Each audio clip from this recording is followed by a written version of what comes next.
right, so this is going to be episode 1 of our Dungeon Master Inspiration podcast. What we're going to be doing is we're going to be talking about topics and how we can adjust them to kind of fit games. We're going to be talking with multiple different people. I'm going to be your primary host, Wyatt. And I am Jay. So our discussion for today was alignment. We were talking about it, and there's a lot of controversy, especially with how a lot of people like to play alignment. A big thing that I personally have kind of an issue with is a lot of the time it's treated almost like it's this strict law that has to be followed by every single character, and you can never deviate from that.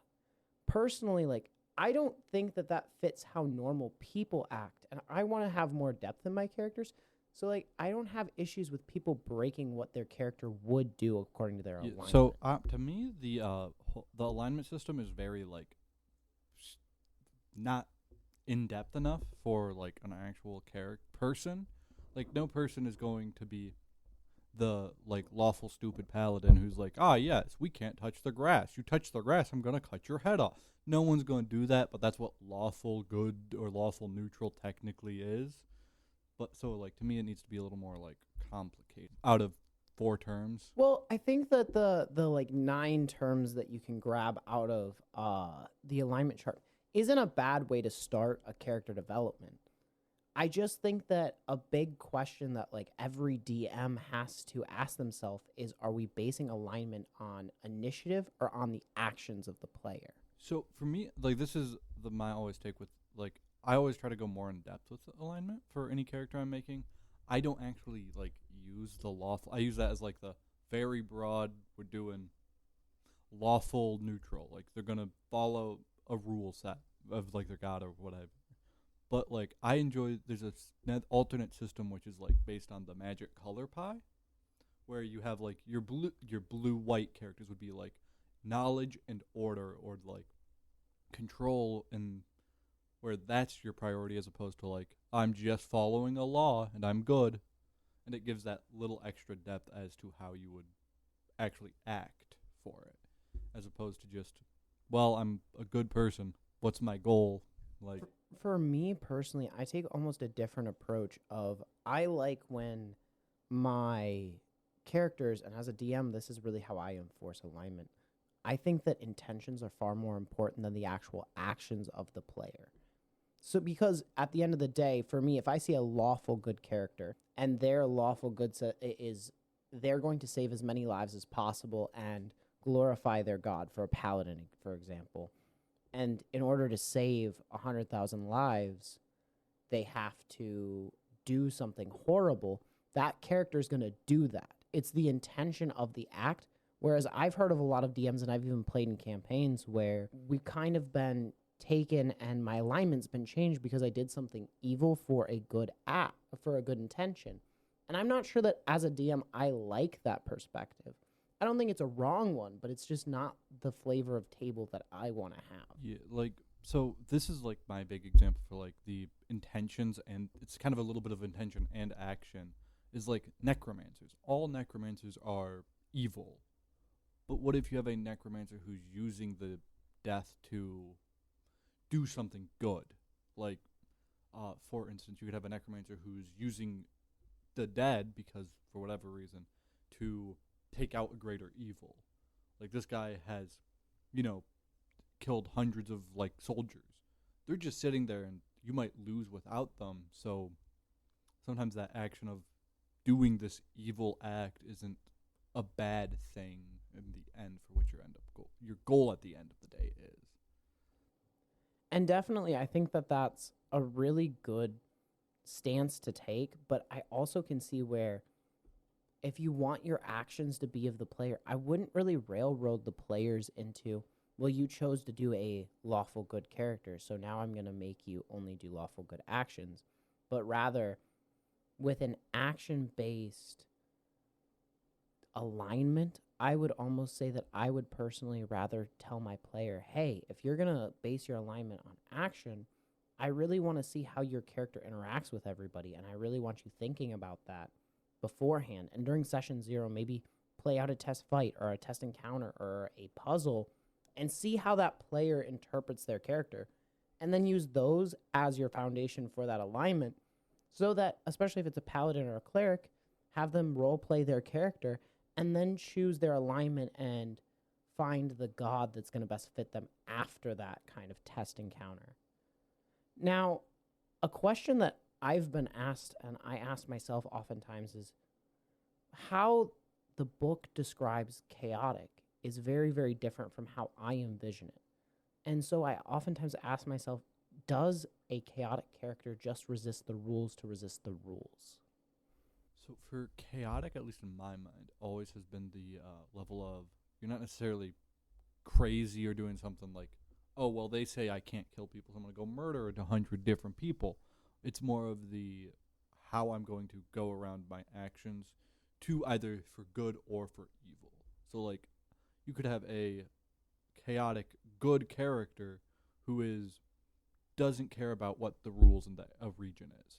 It is just going to do what is good regardless of whatever rules are around them, as opposed to somebody who would be like a neutral who is going to try to kind of hit that middle ground between being just screw the rules, I'm going to do my thing, and then with the like other side of it is almost like, especially with like wild magic chaotic isn't good or evil, but I would argue that it would be like a wild magic almost has to be a chaotic alignment because there's a level of whatever happens is going to happen for my goal of good or evil, or neutral doesn't fit very well. But how I oftentimes find myself interpreting chaotic is almost more in a self-serving fashion.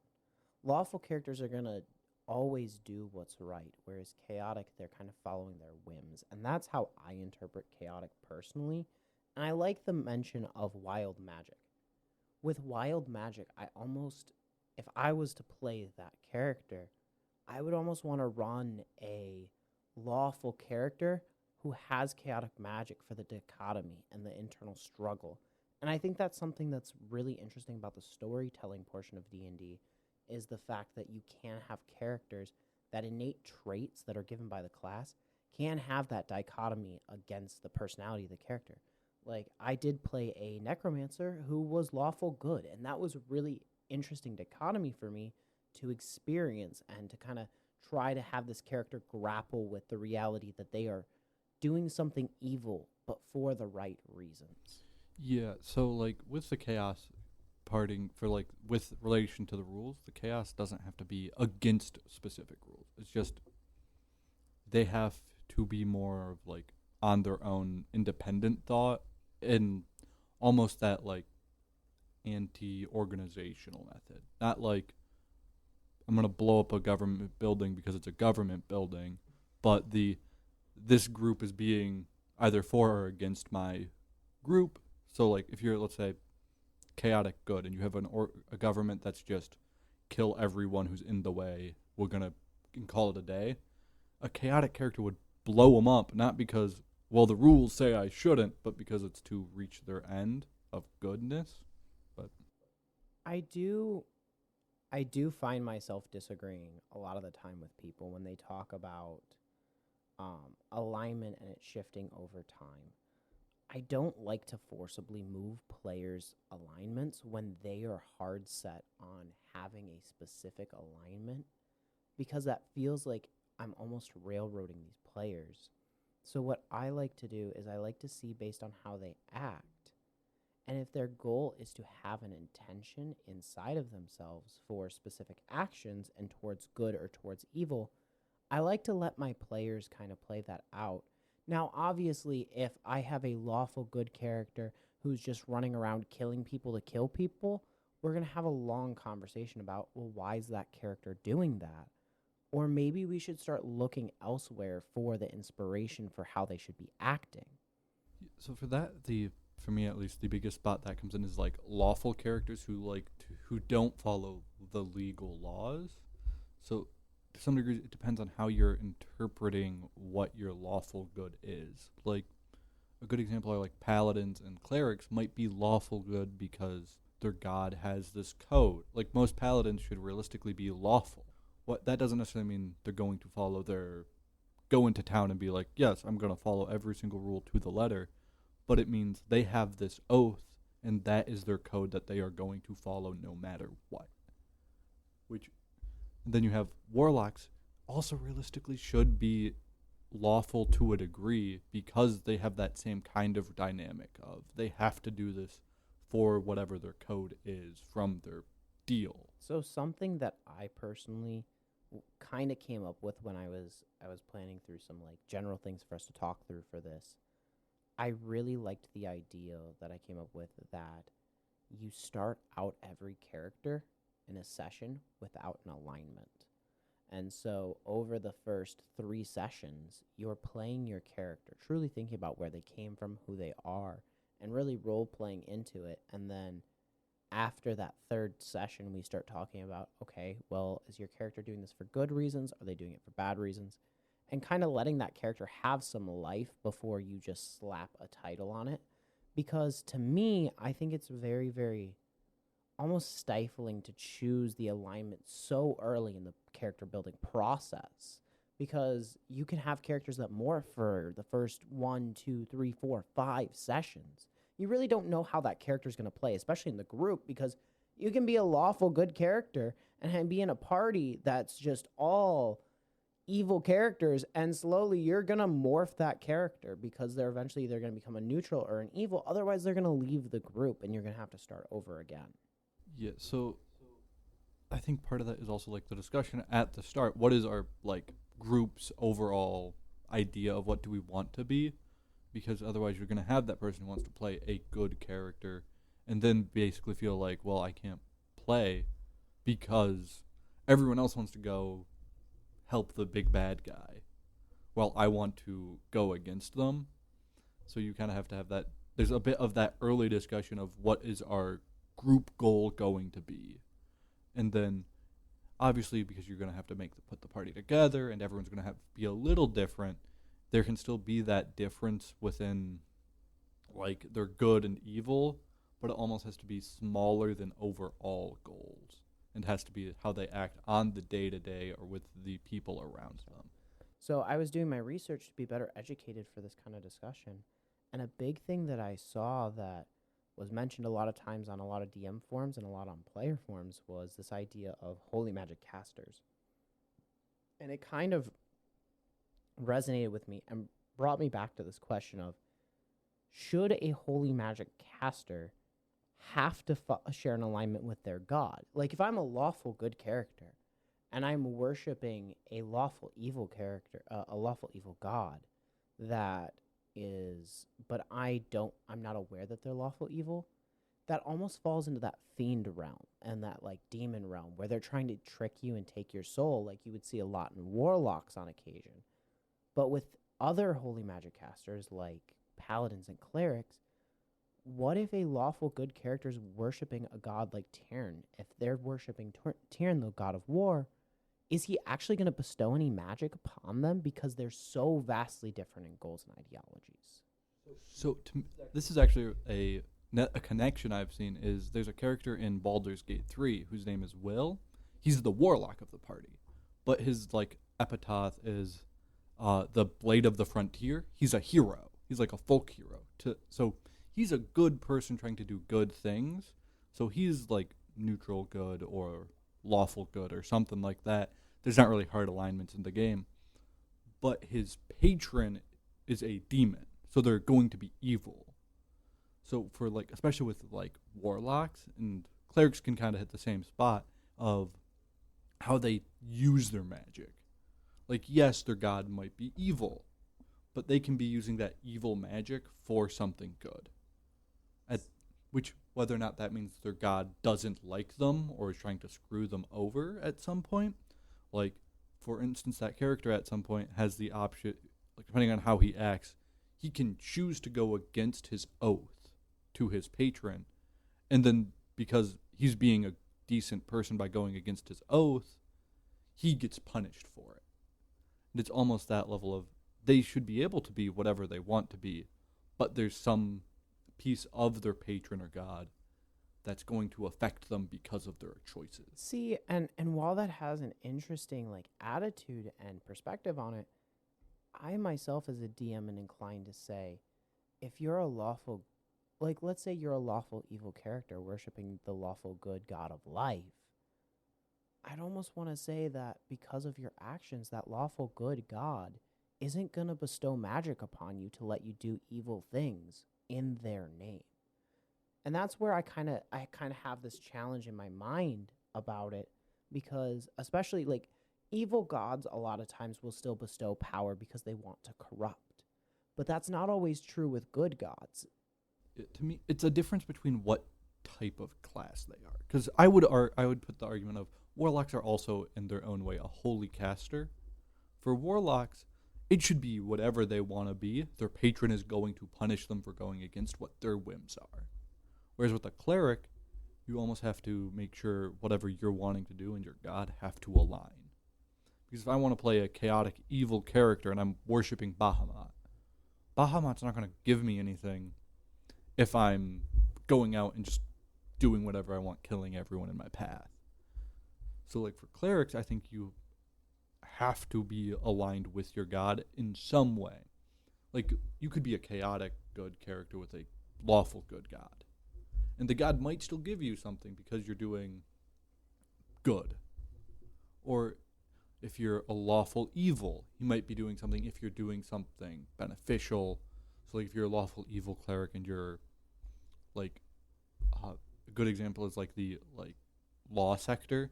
You could be a lawful evil character in that area, like dynamic of area, but your lawful good god might still give you something because you are still executing the law in this order of this is what needs to be done, even if the intent is to harm at the end of the day. And I think that really just comes down to, like, after talking about it, I really am starting to think that kind of comes down to the situation. Because if you are worshiping Bahamut, for example, and you're a lawful evil character that wants to kill all human race, or all dragons, let's say all dragons, because he's a god of dragons, I don't think he would bestow magic on you to do that. But if you are inherently causing good through your evil actions, I think that god might still choose to give it to you. I think it's a choice on the perspective of the god more than the player, whereas with a paladin, I mean, you can have an oath to anything. A paladin's oath could just be to their partner or to their spirit of their, like, if their parents died, they could be making an oath and I'm going to do right by you. And so this kind of discussion really does lean on clerics and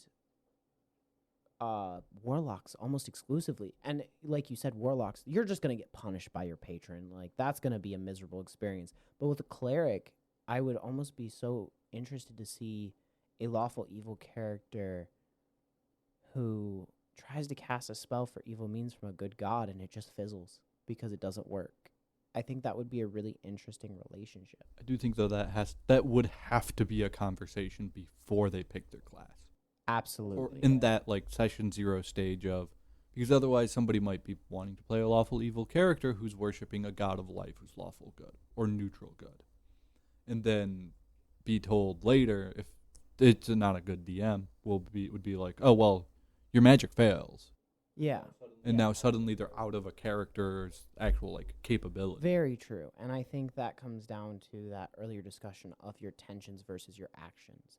Because you could have an evil character if you're coining it just based on what they do, but they're lawful good on their intentions, and the gods aligning with their intentions, not with their actions.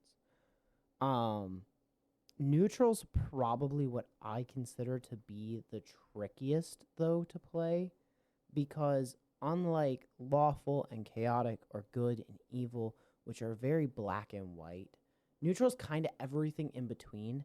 And a big question I find myself asking when I create NPCs and or my own character sheets when I do get to play on those rare occasions, I ask myself all the time of, like, am I really neutral? At what breaking point am I no longer an evil character or a good character or a lawful or a chaotic?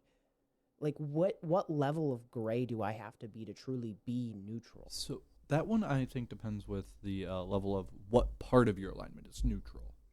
Like, if you're a lawful neutral, what that's going to mean is going to be different than if you're, like, neutral good. Lawful neutral is going to be, we're following the laws, Okay, that's it. But then like a neutral good is going to do well, I'm going to do whatever I can to do the best for everyone around me, which could either fall into lawful or chaotic, depending on, you kind of need a little bit of both, or that room to, well, just because I touch lawful doesn't mean I'm a lawful character.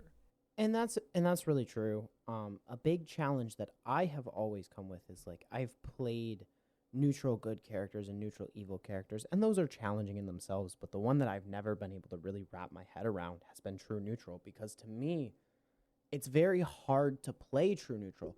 I would say it is either the hardest class or the hardest alignment or the second hardest alignment to play, because of the fact that there's really no neutral ground. Like a lot of the times when you have to make those polarizing decisions in a campaign, you're gonna make a good or an evil one. I don't think, like, this is might be a little bit of like a spicy take, but I don't think true neutral should really be an option, because of how that just kind of, for most players, what it ends up being is you can do whatever you want for whatever reason you want, and it's fine, which is a chaotic. Like, innately, that is chaotic of, I'm going to do what I want because I want to. And that would be chaotic neutral. And I truly believe that. I feel like if you're gonna run a true neutral character, it almost has to be like a deity or something where they're just watching. They don't participate, they just observe. Like, I could see, for true neutral, I think it could be a deity who's just sitting back and watching. And even then, sometimes it's a little iffy, because you have stuff like the like time gods, who they're neutral, but they're preserving order. So they're really lawful neutral, even though they aren't really actually, at the end of the day, interacting with anything. But for like players, unless it's like a animal, like a wolf, if you're somehow playing just like a straight monster manual wolf, you can't really be true neutral, because like true neutral is the only doing things for whatever reason. Because even if you're following the law of survival of the fittest, that's not being neutral. That is inherently a lawful thing. And I think the only god that I have found that is really a true neutral, and he's not even classified as that, would be Ao, the creator of the universe, because Ao literally made everything and then said, all right, I'm not going to touch anything, no time, no nothing, I'm just going to sit back and vibe, and we have no idea what he's doing. So like that character, I would say, is a true neutral character because he made everything good and evil, but now he's not doing anything at all. Yeah, so like that goes kind of to my, like, players can't really be true neutral, because to be truly neutral in every aspect would mean you'd have to not actually be involved, and like only for combat, for instance, you would only be like realistically able to attack things that are threatening you. At some point, like, to me, survival of the fittest is like a natural law, but because it's simply surviving, it goes down to, you're not doing something because it's good or bad or lawful or chaotic. You're doing it so you don't die.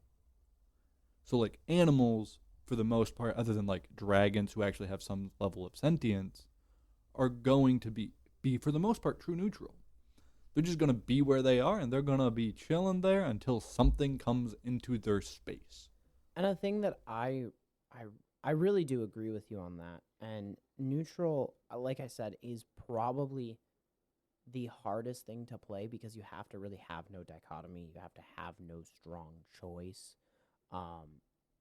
Would kind of be into this chaotic evil realm, which I really wanted to talk about, because chaotic evil is very challenging to play, especially for most new players. Because what they do is they just slap the title chaotic neutral on a character that all they want to do is kill everything in sight. And that's not really what chaotic evil is, to me at least. And you're free to correct me if you think differently, but I definitely have that perspective. For chaotic neutral, I would almost say, like, if you're just murder hoboing, that's chaotic neutral. You're just killing things to kill things. There's no like, oh, it's because it's good or because it's bad. It's just, it was there. Whereas like go towards chaotic evil would be almost like chaotic evil would have to be contextual. I almost feel like the child that flips over one specific stone because they know that the road builder has OCD and is gonna freak out about it. I would say that's like chaotic evil, just for like examples. So it would be somebody like, kind of if you're going because lawful versus chaotic, right? Your government is your lawful. Your chaotic evil would be somebody who wants to overthrow a government because it's going to cause pain. Yeah. And you're not going to really do that. It's not going to be your like, well, this government's bad, I'm going to beat it and get rid of it. Or this government's good and I'm evil dark lord, I'm going to get rid of it and be in charge now. And definitely, I almost enjoy the kind of like naive, chaotic, evil character where they're like, well, I'm evil. And this guy, he's going to go insane if he notices this one little change. So I'm going to go flip it for no other reason than to mess with him. And I think that character is enjoyable and fun to play. And it's probably the best way to play chaotic evil, because when you're playing a chaotic evil character, a big thing you have to consider is the rest of the party. You can't have a game where everyone hates you or your character's going to die. As soon as you have a game where you have the party member who everyone hates, that party member is going to be the first to be, oh, well, I'm out of healing. I can't heal you right now. Or those like, I'm going to be less helpful towards you.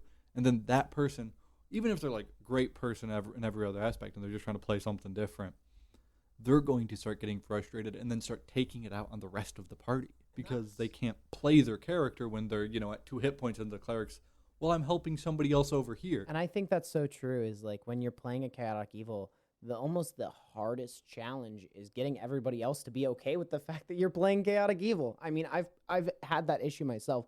The last time I played a chaotic evil character, I played a 9-year-old human and that was just like, oh my God, I'm going to steal the torch and then I'm going to accidentally trip it and just like inconvenience the party. Half the party had night vision, but the other half was like, oh, well, now I don't have light. People could laugh about it. And like, that's how I like to play it, is where it's like the mischievous kind of evil for a chaotic evil character, because then you're not making enemies with the rest of the party. I think that's the only like reasonable way to do it in a normal game.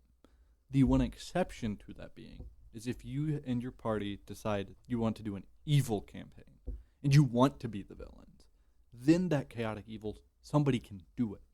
And they can be truly chaotic evil of, I'm going to destroy things to destroy them because it's bad. But if you're in like a party with you have neutral good or anything other than like evil, realistically, you would have to be in a party with no lawful or good to really play a chaotic evil. Because if you have a lawful, they're not going to be like, lawful evil is going to be your, well, I'm going to do this law thing to cause as much pain as possible. It's going to be your, well, you don't have the permit to do that. You don't have the permit to apply for that permit. You don't have the permit to apply for that one either. And go down this train of, haha, you don't get to do what you want. And even with that, they're not going to want the chaotic person in their party. Because the chaotic person is just going to be like, hey, burn it. Yeah, and like, that's not, oftentimes like, I see people using chaotic evil as an excuse to just kill everything in sight. And unfortunately, that's really not it's not what it is meant to be. I do, at least in my eyes, because other DMs can have their opinions, and I'd love to see people in our groups kind of talk about this, because it's a very complex area to play. And I hate when I see new players jump in and have that horrible experience where they're like, I'm going to play this chaotic evil character. They spend all this time coming up with it and how they're going to fight and this really like demon-like essence. And they're playing in an all good campaign, and then everybody hates it and they have a miserable time. I really think that chaotic evil is almost for more veteran players. And I would almost like to see the system changed a little bit for D&D. Kind of leads me into my next point, is like, this is, like you said, there's this little block of 9 things, and everything doesn't really fit in it. And I think if they were going to change the whole system, I would take out true neutral, because it is so challenging to play, if even possible. And I would really love to see changes at most people's tables, and I've already started to implement this myself, where we as DMs go out of our way to write new descriptions for these different effects, because the descriptions that are out there are kind of challenging, especially for new players, to really understand what it means to be lawful or chaotic, what it means to be good or evil, and where that gray zone is. So for like, if we were to change the system, right? I mentioned it earlier, the system where it's like you have your color chart for Magic.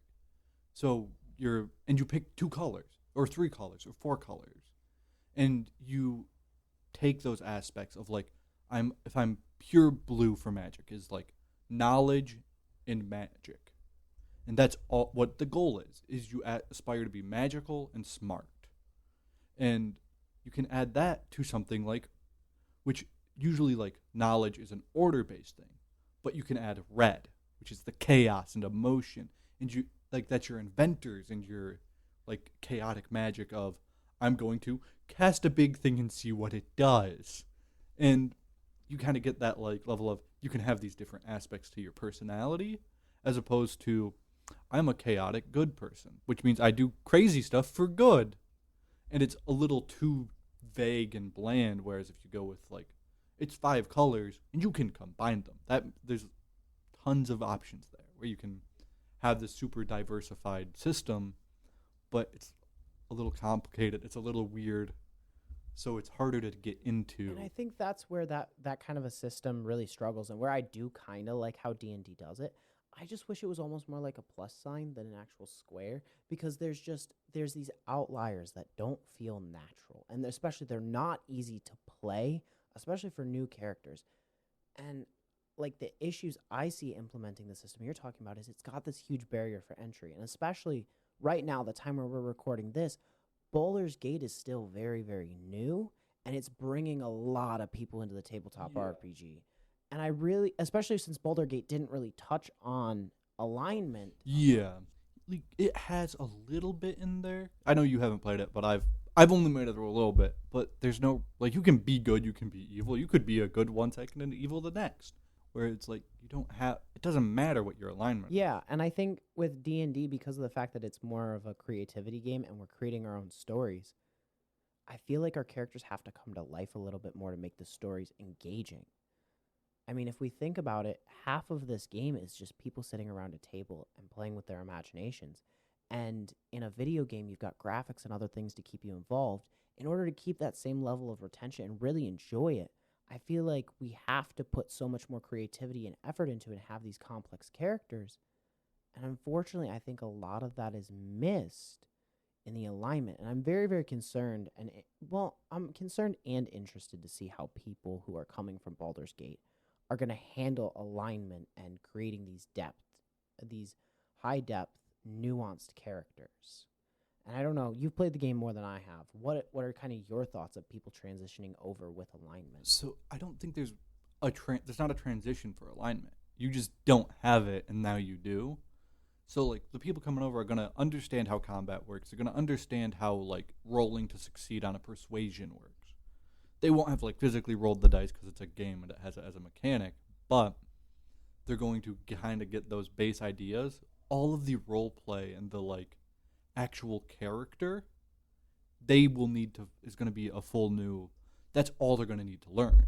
So it's like you're removing that technical barrier, but not the like social barrier of the game. So for me, a tool that I would love to see built again would just be, I wish we had like 2-paragraph little blurbs for each and every different alignment, so that new players could kind of get a grasp on like what different ideas for characters are, so that we can have people go out of their way to kind of try those new things and branch out, rather than these short little blurbs of like, well, if you're lawful, you follow a set of rules.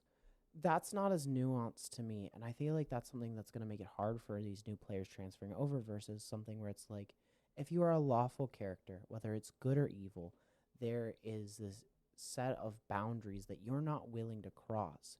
That could be, and then give us examples and like explain different ways that they can be applied. And that those resources really aren't out there right now. Like the only resources you have for that is other people. And if you're brand new, you're not going to know where to look for those people. You're not going to know the person who understands that alignment, like a lawful good character could be a like lone soul fighter who is following a code of like chivalry or something, as opposed to following what the laws of the land are.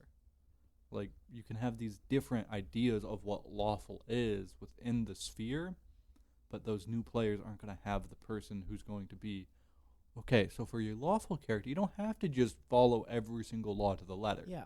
And I think that's kind of a good place for us to cut off because new players are definitely going to have their set of challenges, as us older players are going to have the same time teaching them. That's going to be our challenge. If you guys are interested in any of the discussions that we have, if you're a new player looking to get into and find some resources, we do have a Discord and as well as a website. Feel free to check out our website. Our other podcasts will be linked on there, and you can find out some more information about us. We have a group up on there, and we do have a Discord. So if you have questions, feel free to reach out to us through those means and kind of collaborate and work together.